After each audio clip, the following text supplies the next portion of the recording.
Hello friends, एक बार फिर मैं आप लोगों का अपने यूट्यूब चैनल में हार्दिक स्वागत एवं अभिनंदन करता हूं और आप लोगों से निवेदन करता हूं कि आप लोग चैनल को लाइक करें, सब्सक्राइब करें और शेयर करें। माय डियर फ्रेंड्स, आज डिस्कवरी ऑफ ट्रुथ की कड़ी में जो हम चर्चा करेंगे वो है कि क्या ईश्वर मूर्त रूप है। क्योंकि हमारी पिछली वीडियो सुनने के बाद जिसमें हमने चर्चा किया था कि ईश्वर के अस्तित्व की अवधारणा में बहुत सारी चीज़ें हमने बताई और वो सुनने के बाद बहुत सारे लोगों ने हमसे प्रश्न किया कि क्या ईश्वर को देखा जा सकता है, क्या ईश्वर मूर्त रूप है,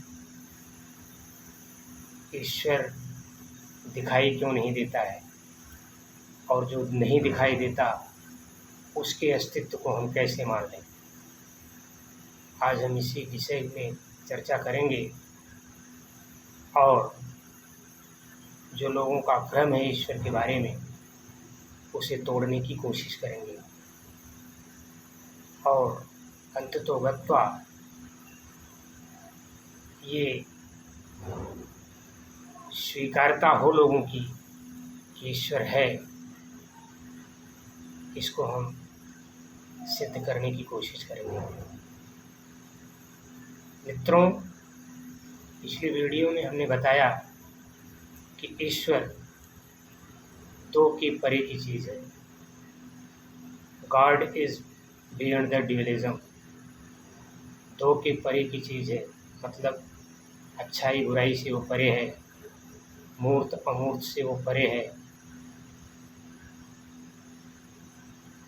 तो मित्रों,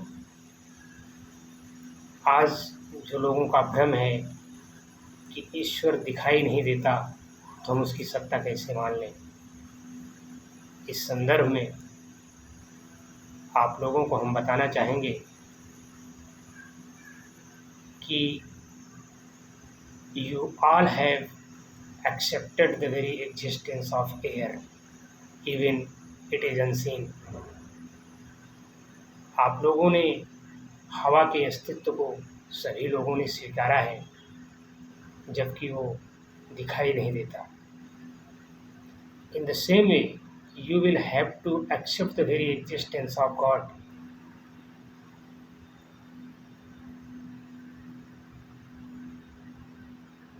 as even he does not seem to anybody। वो किसी को दिखाई नहीं देता, but his existence is proved। His existence cannot be denied। उसके अस्तित्व को नकारा नहीं जा सकता। ठीक उसी तरह जैसे हवा तो है, हवा को कोई देखता नहीं, वैसे ही ईश्वर का अस्तित्व है। बेशक वो दिखाई नहीं देता, लेकिन इस संसार में, इस जगत में ईश्वर का अस्तित्व है।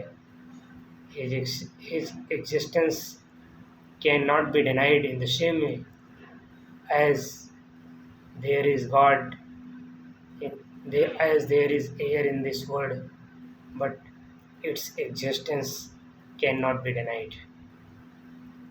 हवा नहीं दिखाई देता, लेकिन फिर भी इस संसार में उसकी अनुभूति लोग करते हैं, उसका आभास लोग करते हैं।